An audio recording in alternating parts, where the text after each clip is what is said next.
if we tried to make two champions that had more to do with each other than any other champions we've ever made before.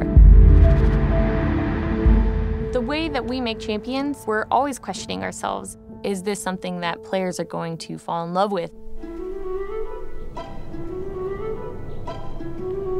DNA is the designer, the narrative, and the artist. These three, the DNA, will follow a champion all the way from start to end so that we can make sure each of those sides are married to each other. We've had concept artists go to coffee and come back and show us something scribbled on a napkin, and that becomes a character. The artist, the concept artist, will start drawing. When we get to start developing a champion, and I'm just sketching and it's open and it's figuring out, what the thing could be. As the kid in me that grew up drawing, that's super fun. Exploring colors at this point? The writers will start researching. Various mythologies, characters, stories, tropes. My character suddenly becoming angry that someone killed them, not angry that they died. Someone killed them. The designers will start looking at gameplay mechanics. Who are the characters and what are their abilities? Do you run fast? Do you jump high? Are you very tough to kill? Does this work? Does this not work? Why does it work? Why doesn't it work? You have to be on. You have to be on the floor. You have to be talking to people. You have to be communicating vision. In a screenplay or a comic, there's a plot that I can sort of use to show you who this person is. You don't actually have that choice in League of Legends. There's not a story, there's not an ending, there's not a end of the episode. There's just this personality. Light noxes. I do think that there's a common perception that the way we create champions is that someone comes up with a really cool idea and shows it off to everyone else, and everyone's like, yeah, that's a great idea. We're gonna make exactly that. And then we go and we make it, and then we're done and we ship it. But in reality, making champions is an incredibly collaborative process. Sniper and spotter, acrobat and springboard maker, wires and electricity, light and dark. Love conquers all. In the earlier phases of development, we're not trying to be too grounded in what's realistic because that can certainly stifle creativity. Like you say, Augie's gonna have to commit to something. You definitely need to have a thick skin. We hear you guys, we'll start over.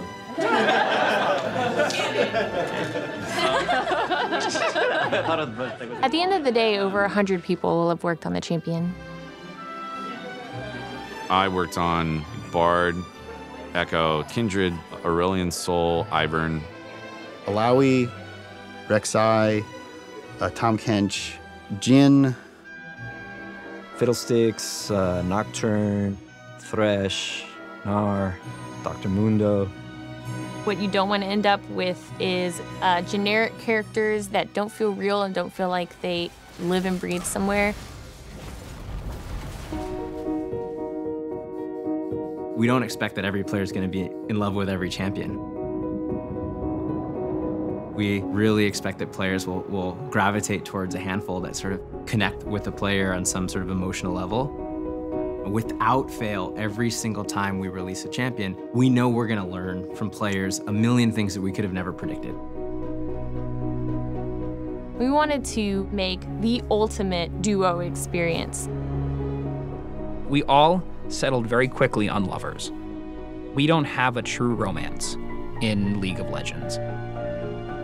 These are two people who are never going to leave each other's side.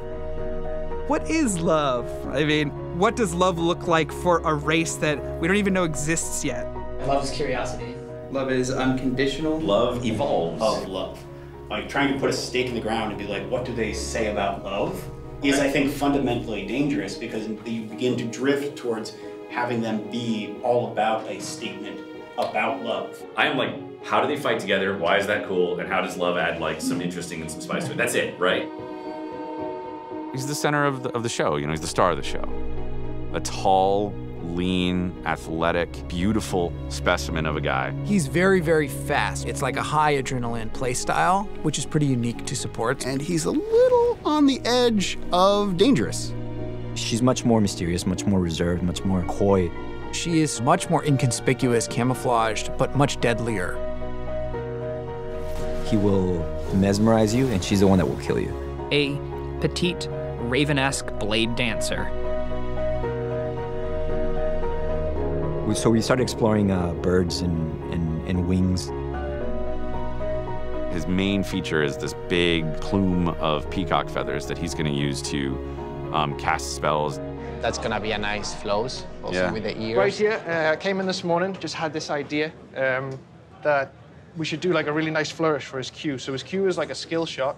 It fires a projectile. We were wondering sort of whether we should sort of like kick up debris, you know, like, or whether it should be like feathers from the cape or like energy, you know. That's cool, man. I love seeing ideation like this. All these different possibilities of where things can go. Then that leads to another idea. Then that leads to another idea. And it's just like this awesome sort of mass of ideas from everyone on the team.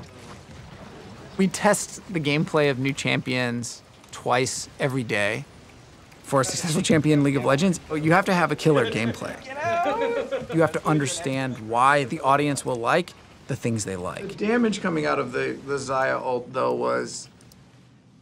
I think it was a mix of both the visuals soft and the damage was a little soft. Yeah, definitely. So I didn't find myself playing around the damage very much. Yeah, me neither. I think the only time damage came into the effect for me was... And we're not making a character for immediate splash, we're making a character forever. And the final judge is our players.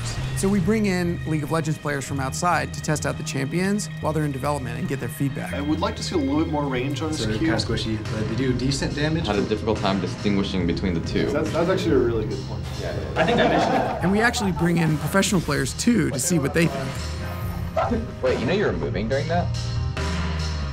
We can hear you. Oh, okay, great. I'm going rogue! There's a surprise. I'm going rogue! There's a surprise.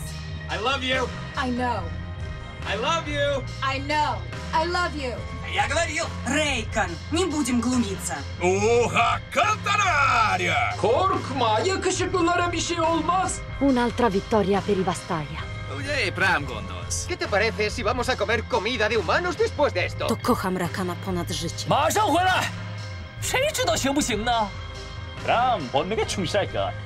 아 정말 할 거야? 몸 조심해.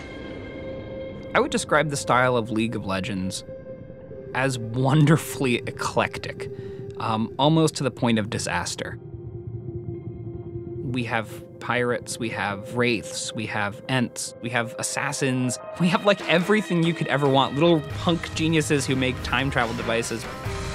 We tend to really draw from our own personal lives and our own personal experiences.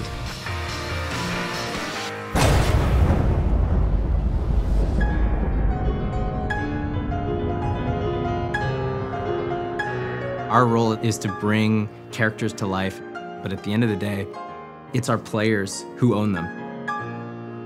There's nothing like when the character goes live. To me, at least, it's a distinct feeling when they're no longer yours. It stops being like in your head, in your space, and the players just take them. They imbue them with more personality than you would imagine, and they do different things with them, and they kind of take on their own life.